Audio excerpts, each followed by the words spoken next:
Everybody got a good show for y'all.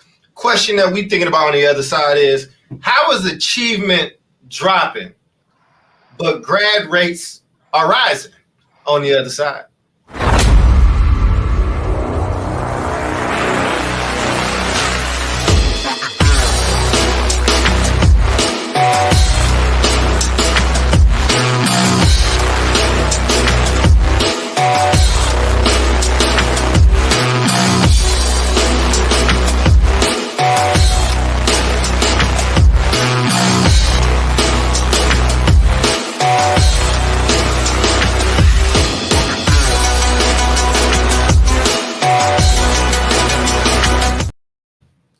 Oh, it's still brand new year, all that good stuff. That's David. I'm Charles. Our other two partners are out busy today because it's the beginning of the year.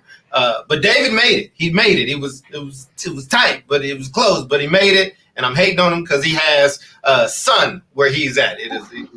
He's sweating, and it's hot here too. It's a nice -4 degrees right now. You know what I mean? But need to go outside and get my tan on, But how are you doing, David?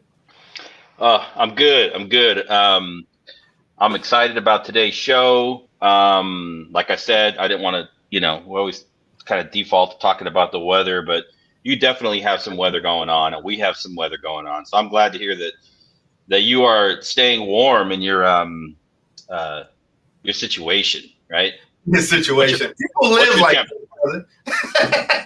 What is your current temperature right now?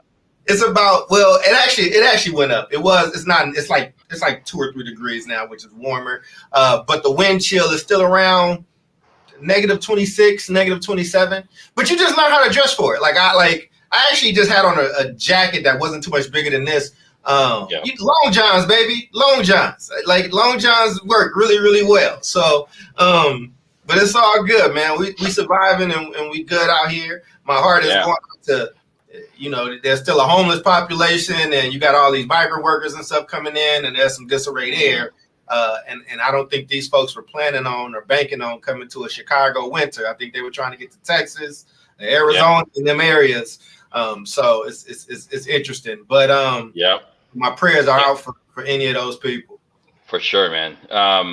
Things are good. I'm just, it's been another interesting, dynamic week in the news, and so I've just been trying to process all of it. Everything from recognizing or coming to the reality that the United States is now basically active in a global war, right? Again, in the Middle East, and so it's like, okay, what are the implications there? They don't have to declare war anymore, right? These are like non-state actors.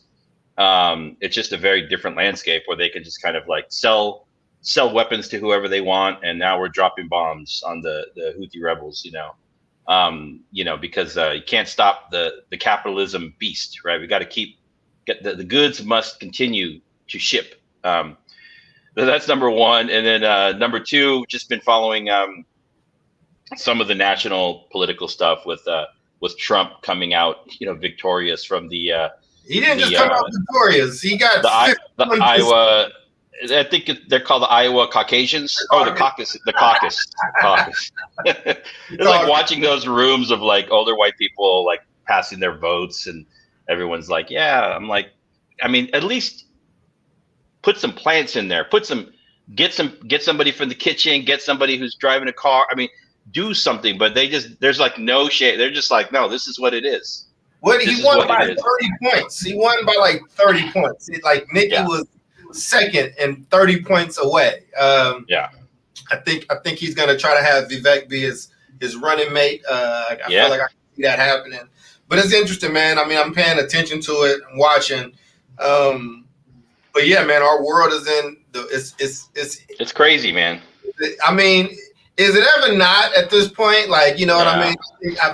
If the sky's falling every day, then it's if everything is an emergency, then nothing's an emergency. So, it's just kind of rejiggering our goals, bro. It's what's my new normal, so I can know what's normal now and what's exactly out of whack. Because if everything is is up here, if everything is extreme, then nothing's going to be extreme. It starts to lose value. So, you right. know,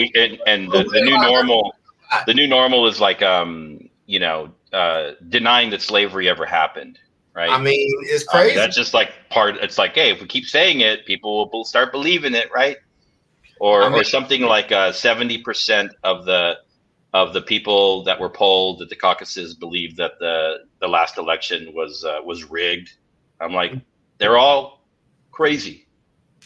I mean, look, man, it's a new day and age, and we're gonna have to see, man. I mean, there was a generation of kids that lived through the Cold War. I don't know if you are a full Cold War baby like that and had to, So I mean, you try to take it in stride and try to do the best you can. Oh, yeah. If I start reacting to everything, then I'll just be reacting all day. That's it. You know what I mean? So, but exactly. But and also being in the Chicago area, there's a lot of, Iowa's not that far. So this is when those folks get to kind of have some power and get to feel like they're part of a like they play a larger role since they're a smaller state. Exactly. That comes out, but these caucuses they matter when you're trying to become the nominee. So anyway, man, I got a whole bunch of text messages from the Biden campaign. They was they blow your phone up, they blow your email up, and I think with that performance, we definitely are going to be getting a lot of. If you ever gave your phone number to either of these parties at any time, get ready. They about to ask for money every day. That's right. It's coming.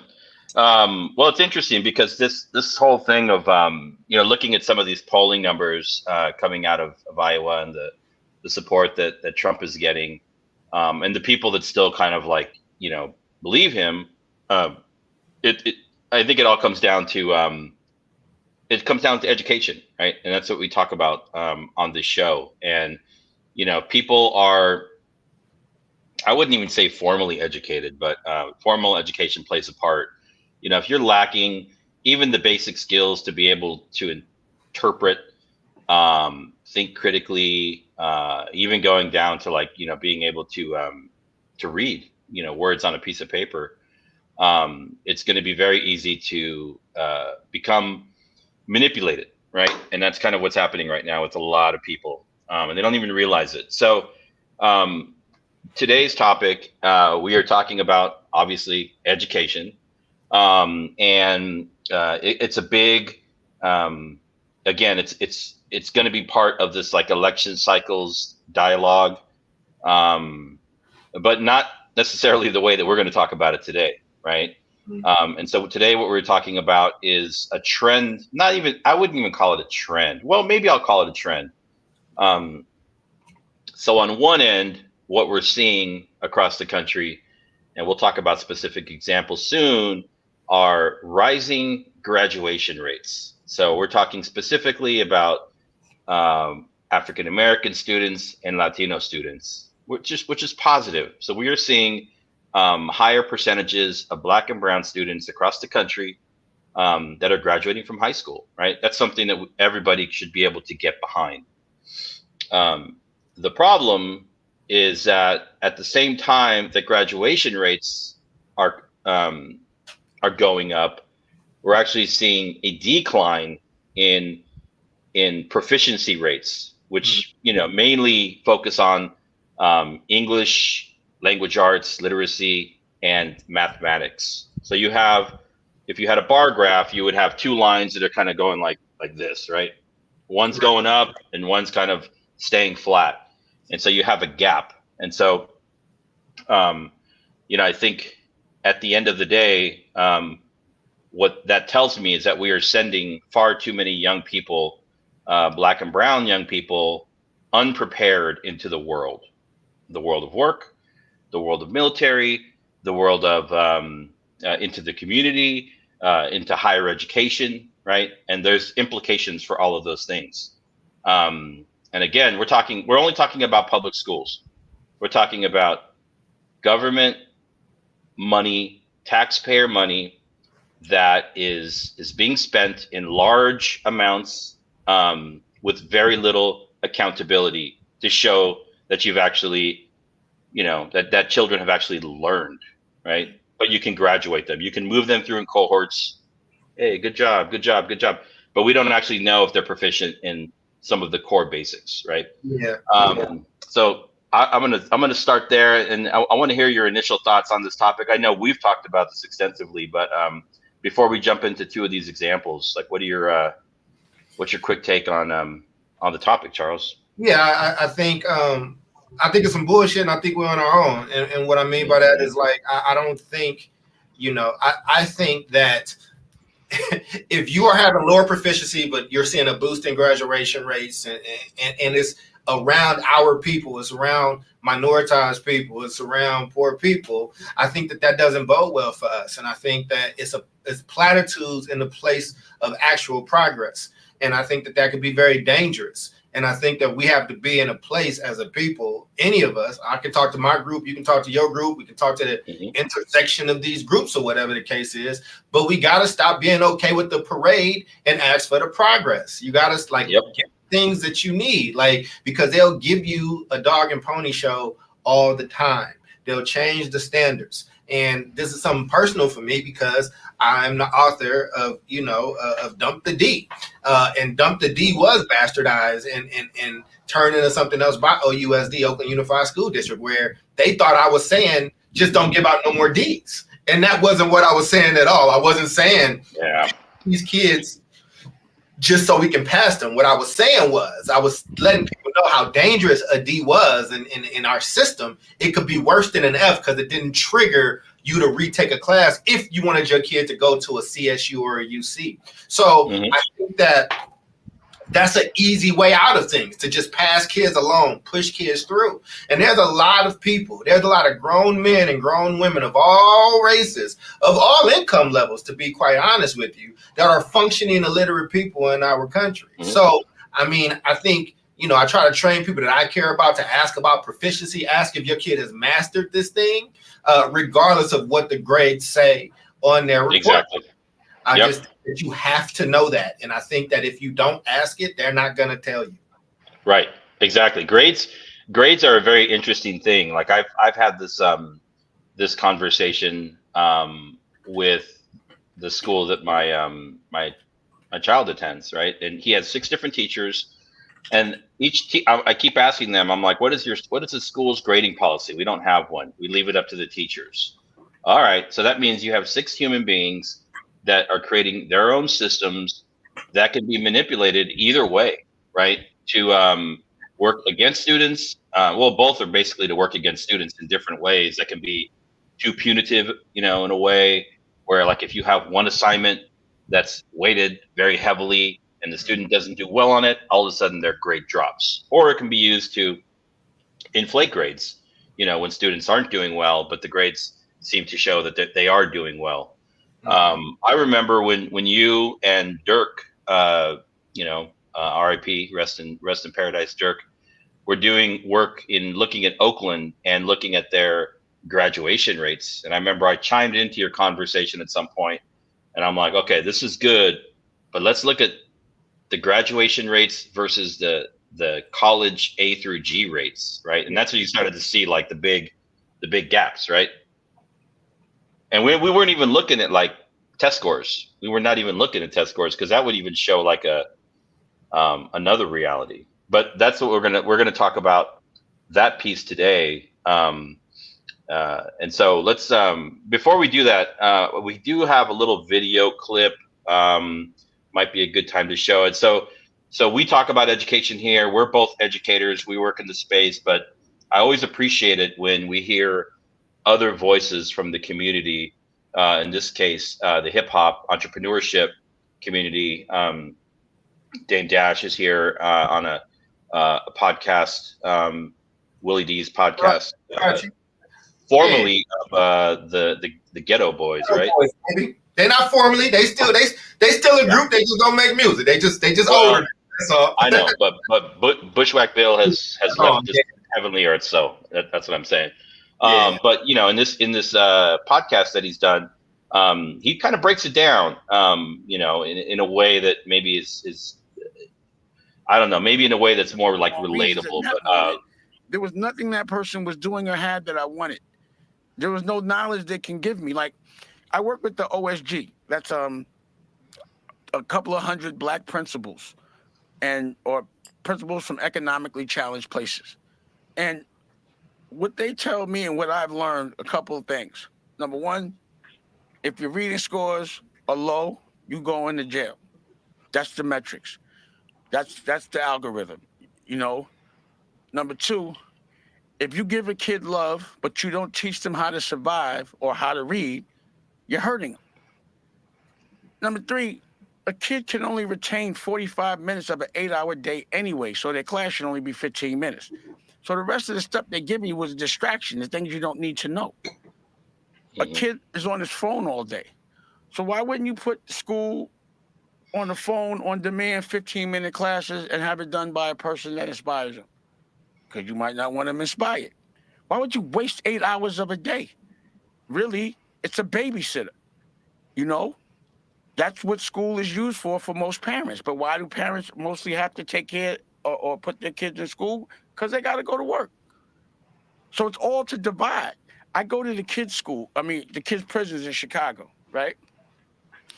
I go to this prison, it's a kids' school in a prison, no windows, no outdoor space. As soon as they get there, they drugging them up. It's called the CUT program. And it's the line item is therapy. They tell you the more drugs you take, the quicker you can go home. I'm going through the jail. I'm seeing all of this, and I'm asking the superintendent, because the principal's the one that put me on, and I'm like, they keep talking about de-escalation. I'm like, but what's their reading scores? 4th grade. You know the recidivism rate will be 100% then.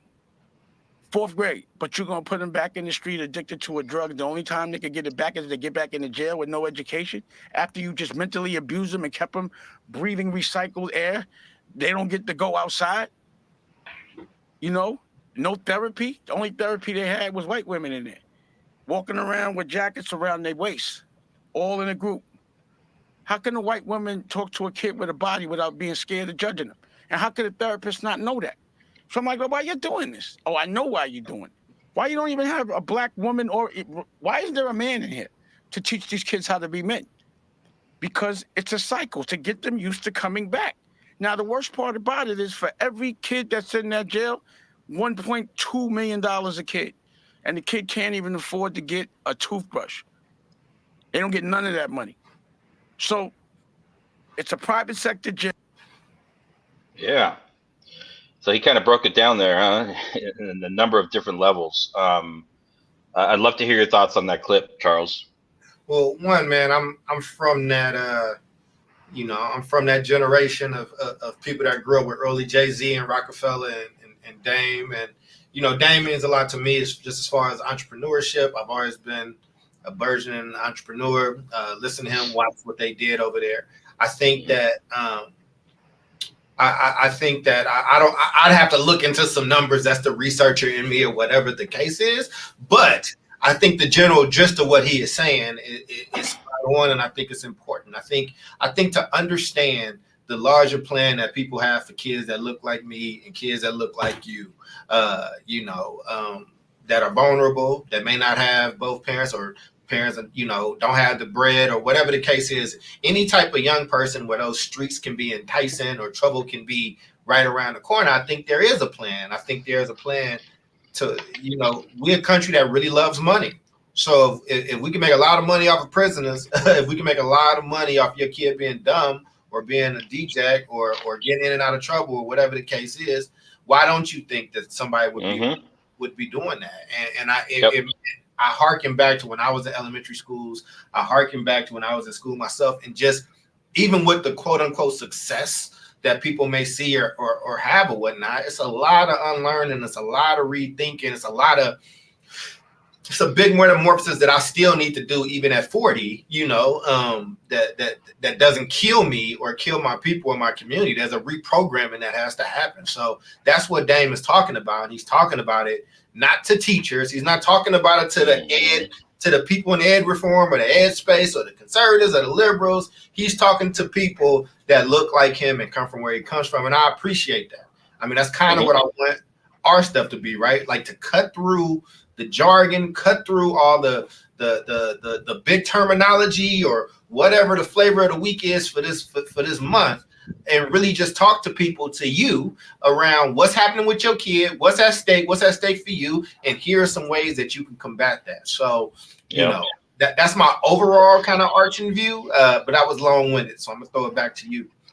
Yeah, I mean, I think he broke down like several. If you listen to it carefully, and I think with my ear, your ear, like what I heard was number one, he identifies the literacy issue, right? He's like, that's a basic building block, a tool, a foundation. Okay. Mhm. And without that, then we roll over and we can start talking about the connection between the school to prison pipeline, right? And he's not talking about adult prisons. He's talking about youth, juvenile prisons. And then are we talking about what kind of are we talking about a punitive environment or an environment of rehabilitation, right? And then he also talks about the recidivism issue, right? Recidivism rates, for young people coming out of particular types of institutions are generally very high, right? But it tracks back to what we're talking about, which is what happens in the early years, not in the home. This is not a conversation about were mom and dad there or what was home life like. This is a conversation about what K through 12 public education is responsible for, right? And if young people are not learning to read at a particular time, it sets in motion, a whole other course of sequenced events, which eventually, unfortunately, can lead to incarceration. He also talks about he kind of blows up the idea of why are we still operating off of an 8-hour school day with long classes, doing basically what we've been doing for 100 years, right? Utilize technology, blow up the school day, right? He also talks about in this prison school for young people, he talks about the need to have teachers and educators that look like the children.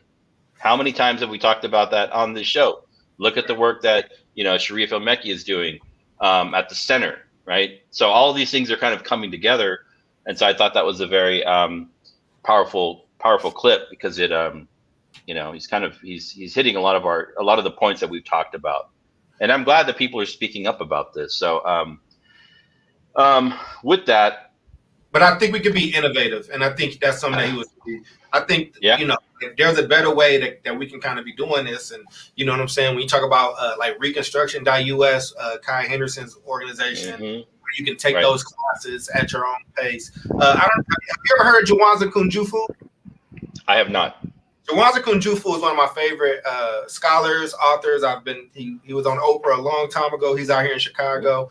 But I remember reading this book when I first read it, when I first got into education. It's called Countering the Conspiracy to Destroy Black Boys.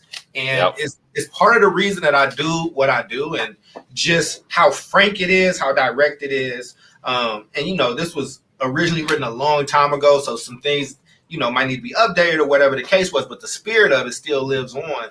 And I mean, you can also apply this to girls or brown girls, brown boys, or whatever the case is. The point is that somebody has to basically tell you enough information so we can't continue to put our heads in the sand about this stuff, right? So, and it sucks. I'm always honest. I'm not talking about fair. None of the shit that I'm saying is about fair. It's not fair that you got to go beyond your kids' grades and ask if they proficient. It's not fair if you got to ask your kids' school, especially if they black or brown, what the discipline policy is. It's not fair that you have to over communicate with that teacher or over communicate with that principal at that school. None of this is fair. But we're not talking about fair. We're talking about survival. We're talking about thriving. We're talking about, a system that has not served us well in mass since ever, especially post-Brown versus Board of Education. So when we talk about, now when there is a thing that says that graduation rates are going up and proficiency is going down, you were very elegant when we started this, David, and you talked about the graphs. Forget all that. If graduation should not be going up, if proficiency is going down, that I'm not saying we got to fail all our kids. What I'm saying is that you have to inspect that line. You have to inspect like what is going on in that factory. There's something from when, if you look at this like the Ford Motor Company, there's something at the beginning of that assembly line and the end of that assembly line. Something drastic is happening on that line. Sometimes you got to stop the line. You got to be like, look, man, we are poisoning our product. We are hurting the people that we're supposed to be helping. And we don't have the apparatus in place right now because everything is over politicized that allows us to even ask questions. You got to be so dug in. So, you know, I just think that that's just really important. And I just want our people to wake up, because you're the one that has to live with the consequences of what happens to your child. It's just you and them. It really is. So you can piss people off all day, but ask those questions and know what you're asking them. Yeah, exactly. And if you are a consumer, if you are in the market looking for educational services for your children, you should definitely be asking about graduation rates. Those are important. They should be able to show that to you in a number of different ways. We call it like disaggregated, but basically it means it'll show you what those numbers look like for different groups. Right. And beyond that, you should also ask about, you should ask for test scores, period. You should ask for, if they're showing you, high graduation rates and this and that, you should be asking them about test scores to see if they're, they're never going to be the same, but like, there shouldn't be a 50-point gap. And you should ask about chronic absenteeism. You should ask about, here's a good one, right? What does discipline look like at your school? Share some discipline data, right? So you have a school that has 20% African-American and 20% Latino students, right? And if 80% of the students that are being disciplined and suspended are Black and brown, it's a similar thing. You have a disproportionality is what we call it. But let's talk about, so we're going to talk about a couple things here. We're going to talk about DC schools, so Washington, DC public schools. And I'm going to go through this very quickly because they're basically all saying the same thing. There's a recent report that came out about DC public schools, and I'll read the headlines for you. Again, a drop in test scores, significant, and high absenteeism among students. So students are not showing that they're learning, and they're not even showing up. At the same time, and this is not funny, but I mean it's crazy. At the same time, you have rising graduation rates. Mm-hmm. Like if they're not even showing up, and I'm talking about all students, and if they're demonstrating that they're not learning the subjects, right? But the graduation rates are going up, that's a significant issue that we need to talk about. It's not just a DC issue, it's a national issue. We know that. And who is being most highly impacted by it? So you say this all the time. What's the thing that you say when the U.S. gets a cold? What do Black people get? America gets pneumonia, man. Yeah, exactly. Yeah, Black America. And so Black and brown and low income students are even higher. They're impacted at higher rates. In the DC public schools, specifically looking at Black high school seniors and their college readiness indicators, right? Mm-hmm. So that's DC. We looked at another local example. Well, let me go to California. I'm just going to put out some numbers here. I just looked these up today. This is not going to shock you, Charles, but this is pretty wild. Looking at California, so the headline for California is that African American students have about a 90% graduation rate, right? Which is great, right? That's a very positive number.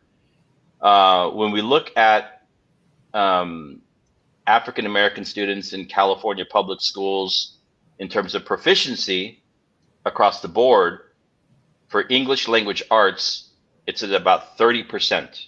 Mhm. For math, it's at about 16%. So 16% of Black students in California public schools are proficient in math. 30% are proficient in English language arts, yet the state system is graduating 90% of them. Yeah. Yeah. I mean, because graduation rates tends to be a stat that you can use to get funding, or, you know, that's why chronic absenteeism is such a huge issue, because funding is tied to your count and who goes or whatnot. And then, you know, graduation rates is something else that people later had on. So you have to kind of attack that stuff at the source. And so what I mean is, and I'm not saying flunk all of our kids. I am saying, as the internet would say, the math is not math. And how is it that 90% of our kids are graduating, but only 30% of them can read, and 16% of them can mess around with numbers? And here's what the data is telling me. It's telling me a few things. One is saying that there's a lot of stuff with the system. Got it. Like the system, there's poverty, there's racism, there's all these systemic things that I am not forgetting about. Okay. I just want to make sure I say that. And there are things that have to be done in the meantime, because the system is not going to change tomorrow. So what does that look like? What does that mean on your end? What does that mean for holding your school accountable?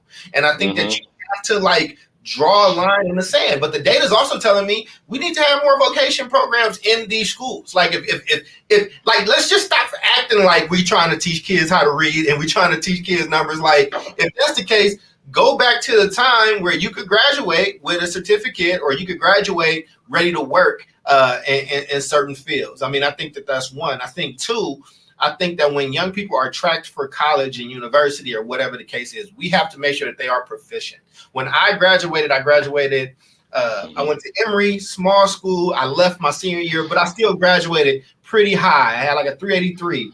I was in AP everything at Emory, David. Like I did, you know, I had the weighted GPA and all that good stuff. When I got to college, bro, I was remedial everything.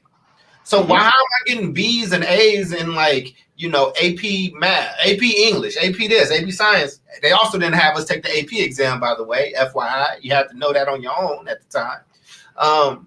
And basically what it is, it allowed them to use me to brag about certain things. This is our special and gifted program, special and gifted kid, but I wasn't special nor gifted. I went to school and had to like do a whole year remediation. And so like there are things that you have to just ask. And even now with all the degrees, I have to read stuff. It takes me a long time. I read things over and over and over. I take a lot of notes. I highlight a lot. Like I have to, because my comprehension of what I learned in school, while I might have been better than a lot of people around me, in the grand scheme of things, it was still very, very, very low. And that's not a shot. That's not a diss. It's just the facts. I have very high self-esteem of myself, but it's the facts. I have to work very, very hard now, right? So, yep. And we have to like be ready to tell the truth about that, man. Like, you know, make sure that you send your kid up so they can do this thing called life. I just don't think that we're preparing. I think we're raising a pauper society. For those that don't, a pauper, you know, is the prince and the pauper tends to be the poorer class, the working class, or whatnot. Growing up in Oakland, which is one of the most expensive places in the world to live right now, OUSD is not preparing people to be entrepreneurs. It's not preparing people to be wealthy. It's not preparing people to be CEOs. It is preparing them to be part of the lowest ring of the working class. And then when I introduce new educational options or models, there are a lot of people that's fighting that, but their kids tend to not be the people that are in that system or with the foresight to see what path this is on, because those kids graduating in OUSD today, the vast majority of them will not be able to afford to live in Oakland independently tomorrow. And hence the problem. Yeah. It's it compounds on itself. So there's also this like new thing. Well, it's not a new thing. So you mentioned it earlier. There has been a new revitalized focus on vocational programming, right? Which I totally support, right? I support. I think it makes sense to get to bring programming into schools that mirror what different career opportunities can look like. So you're not just doing it in the abstract, but you're actually bringing in different types of work centers or labs, or even sending students out into the real world to get like that experience through internships. It's called work-based learning. People call it different things in different places. Totally support that. The other thing, and I don't know what this looks like in other states, but in California, we have this shift from there's always a shift to like reinvent schools, and it's happening in California through the new community schools based model, right? So community school is a school, but it kind of broadens the definition of what a school can be. It has deeper partnerships with community-based organizations, extended services and hours, has integrated student supports, social, emotional, physical health, in-house, deeper engagement with community, collaborative leadership practices. All of those things are important. But the one thing that is not clear in any model that I've seen around a community school program is like they just don't talk enough about academics, right? It's like we're not, the academics are like secondary in this model, and people tend to overcomplicate standardized testing, right? Standardized testing is based on standards, and standards should be incorporated into curriculum and incorporated into lesson plans, right? So there's no mystery as to what's going to be on the standardized test. It's like, if it's the wrong information, let's fix it. But just to totally ignore that, I feel like is the problem, right? And so we're putting money into schools that have, on the outside looks like innovative programming, but the actual core indicators are still horrific, and in many cases dropping, right? Yeah, I mean, listen, you're brown, I'm black, and this whole thing about testing is always a thing that comes up, and people will attack us in these ways, right? So let me just, I know the whole thing about teaching to the test. I know there are people that opt out of tests. I'm good with that.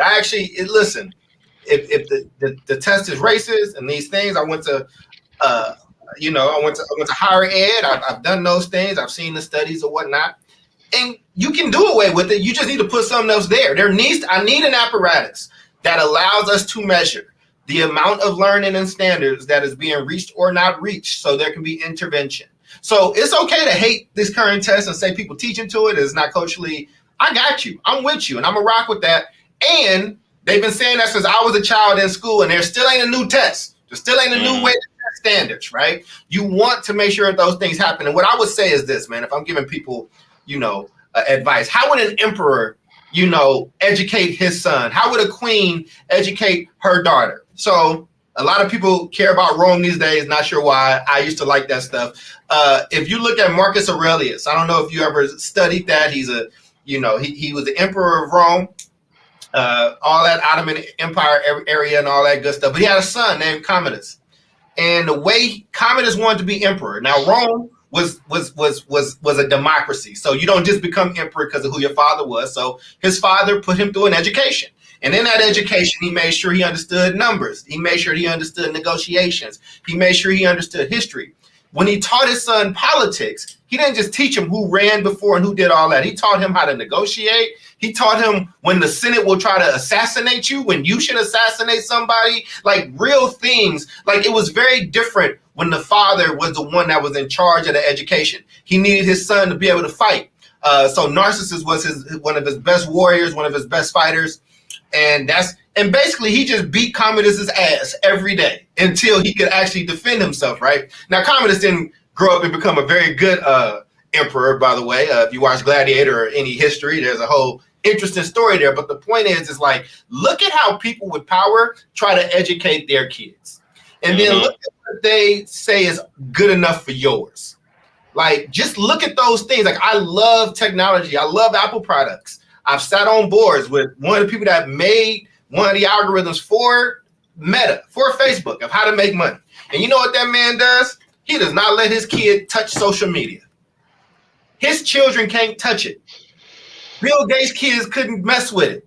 You know what I mean? When people are doing those things in your face and don't hide it, you should ask questions. You should understand and wonder why. So I appreciate what Dame Dash was doing. I just feel that in fear that it's going to fall on deaf ears. And I think that we are so worried about the wrong thing, about looking good online, trying to perpetuate this perfection that none of us has, trying to be holier than thou, trying to cancel other people, whatever the case is. I'm a part of this gang, you part of that gang, I'm a part of this group, you a part of that group, all that stuff. And I think that those distractions are things that poor people will have to pay for because powerful people are playing a very different game. And let me get off of my rant, but I feel very, very strongly about it. I feel strongly when I see that there's always some mess. Like social media is nothing but mess. It is always, we are more attracted to controversy. We're more attracted to mess than we are about things that can improve our lives, improve our society. And we are starting to see what that's doing to our society. And every empire has fallen. Every single one. The Chinese Empire, the Roman Empire, and the United States is an empire. I hope that fall does not happen in my lifetime. I would not be surprised.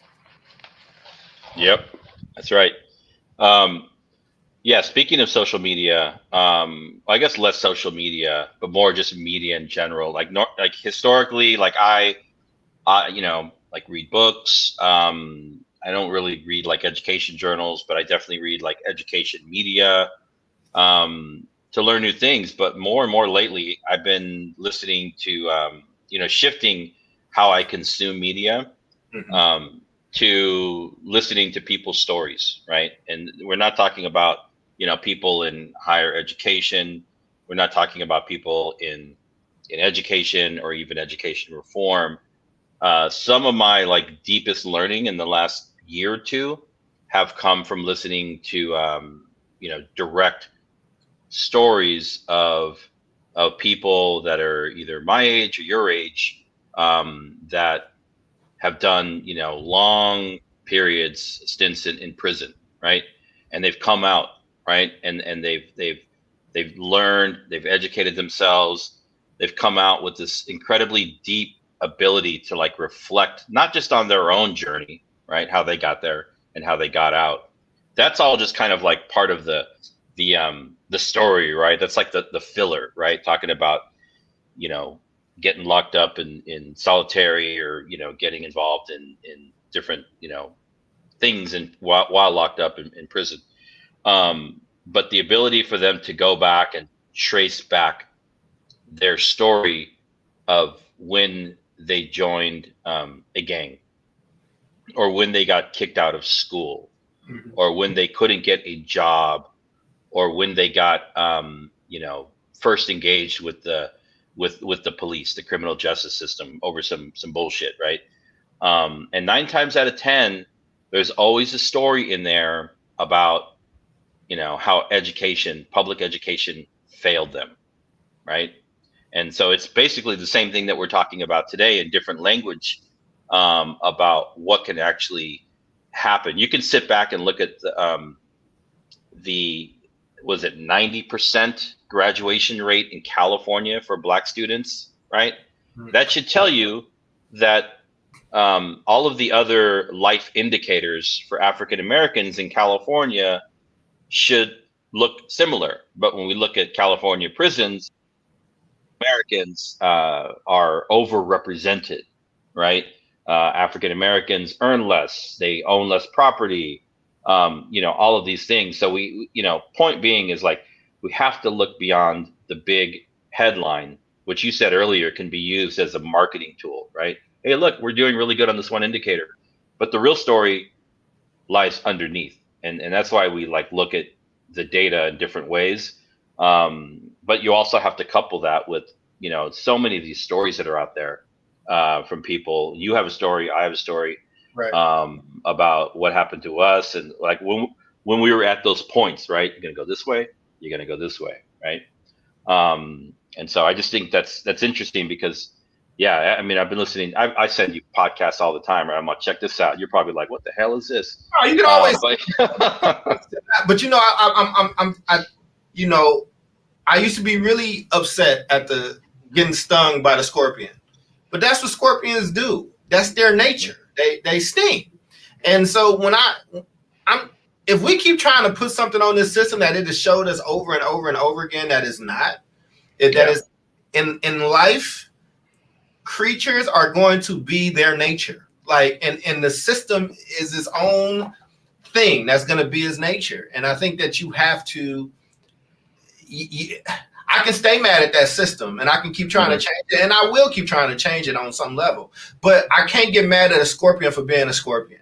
I can't get mad at a lion like eating a gazelle. Like, that's just what happens. And I think that this is your kids are gazelles, and this system is lions. You know why? Because they're still making tons of money at the behest of those kids. When COVID happened, a windfall of money came, and we lost whole children. That some have not even been found yet, man. So I can keep going down here. What I will continue to do, though, is try to help you survive in that jungle.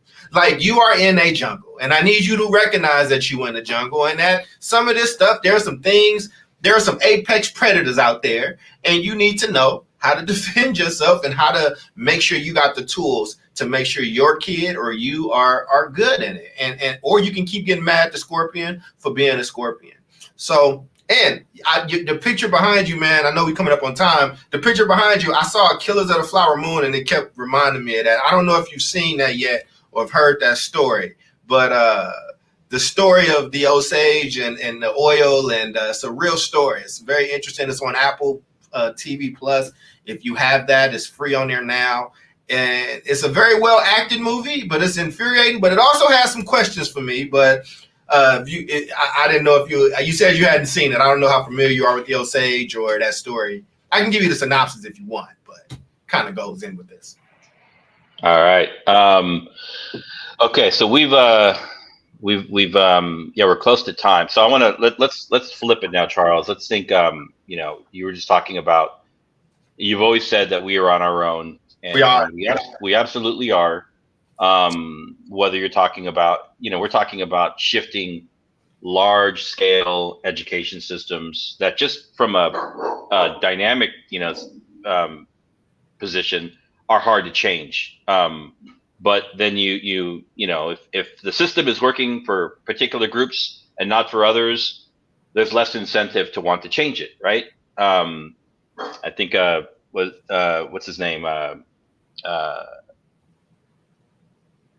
Howard Fuller said it best, right? People like change until it's time to actually change things or something like that, right? And so what are your let's just focus on like big education systems. What are your what's one big thing or two things that you think we can actually change in terms of like public education to shift some of these outcomes? I think there should be so many different variations of education. Like, I think that there should be tracks where you can try different things, whether it's different vocations, whether it's different disciplines. I think that you should introduce a lot of that earlier. And I think that, the system should kind of be a grow as you go type of situation. Like, if you and I are in the same type of grade or going for different things, and you happen to be more proficient quicker than I am, you should be able to move on. And I should be able to spend whatever time that I need to do that in order to get good. I think I would do a passport model. In that model, meaning you can get different skills and different things that you can accumulate that go on your jacket. And you have to be proficient to move on to the next one. I think those are things that I would really kind of focus on. Less time-bound, time-based kind of check of a box, but more of like, what do you want to be? What is the thing that you want to be later on? And be able to track it in that kind of way and push that way. And I think that you can do that. I think that your school might not do it, especially if you're in a certain place. But I think if you got a library, you got museums, there's a lot of things in communities like ours that are free, that are kind of being offered. I think that you make those offerings. I think that people couple together and come together, and they should come to somebody in a community. If there's like a David Castillo and David's really good at this thing, it's like, hey, David, can we all just chip in and like twice out of the week, can the kids meet in your garage with you and you just lecture on this? Like, you don't need to ask for that. And I think that there's really smart people in our communities. I think that there's a lot of entrepreneurs. I think that our young people, like, I don't know how to do anything around the home or fix it or build it. I think that there are skills that we are losing. And if something really happens, that we're going to be in real trouble. If we have to go through another industrial age, so to speak, there's going to be a part of this population that's going to do very well and a part that will not. And, South Park just parodied it, and I think they did a good parody on it because. Oh, wow, I got to check that out. Yeah, it's really good. It was basically nobody could change a light bulb. Like, no, everybody had money. So the migrant workers became the rich people in town because it's like, oh, I was going to pay you $50 to fix the sink. It was like, hey, he paying me $1,000 to fix the sink. So because nobody could fix the sink. But it's very interesting. So those are some of the beginnings of my thoughts as you got me about this movie now. But yes. Yeah, I think, my top two are more like my foundational. I think number one, and we heard that in the interview earlier, is, doing the work to make sure that not just teachers, but like leaders, support staff that are working in schools are reflective of the children that attend those schools from the same communities, right? And so why is that important? Because when you have that connection, like if you are working in a school from the vantage point of an adult, and when you know the children, you're familiar with their stories, they are your children, right? It adds another layer of accountability and care to the work, right? The work is real. It's not just a job. You're like doing mission-driven work.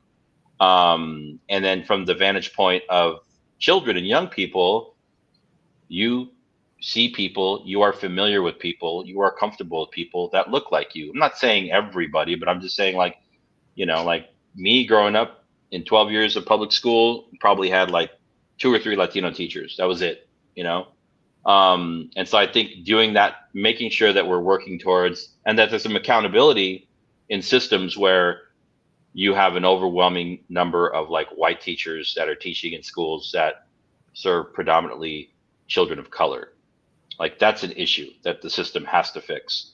Mm-hmm. Number 2 is related, and it's like this time that we're living in when people are pushing book bans and anti-CRT. What was the last thing I saw in Oklahoma? Man, they're wilding out in Oklahoma, right? They just pulled the Tulsa race riots from the curriculum, right? Shit didn't happen, right? So, did you see that?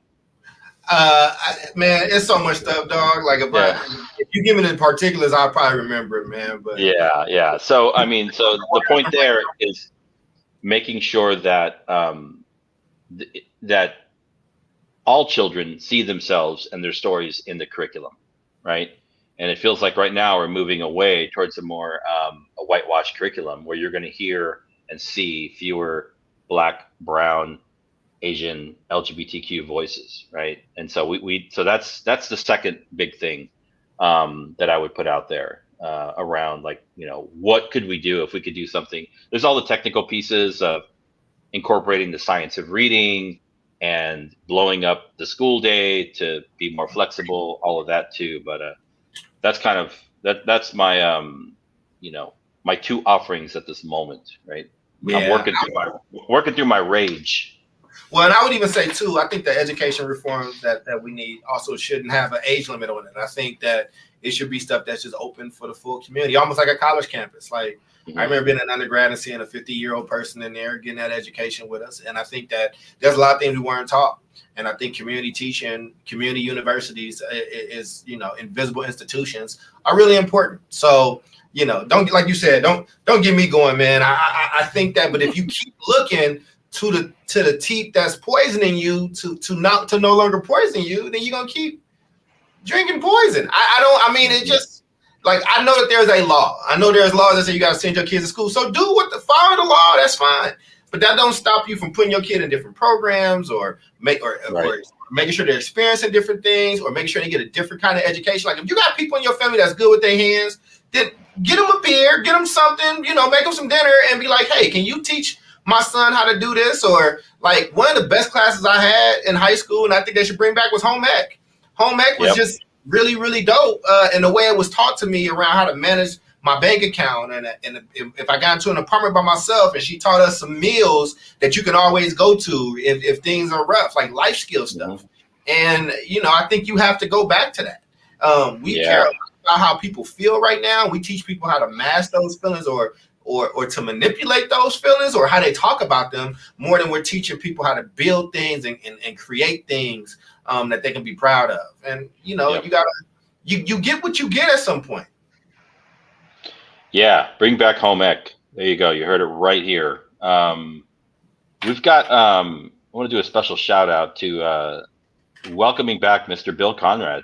I know, man. He's been gone for a minute.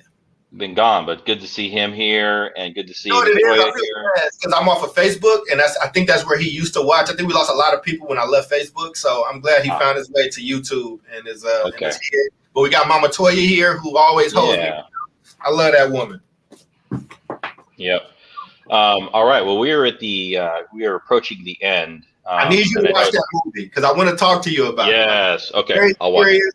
And just the synopsis, I know we're at the end. Sorry, it is happening around the time that Tulsa told about. I don't know what the question is. It's not a question. I'm not sure. Yeah.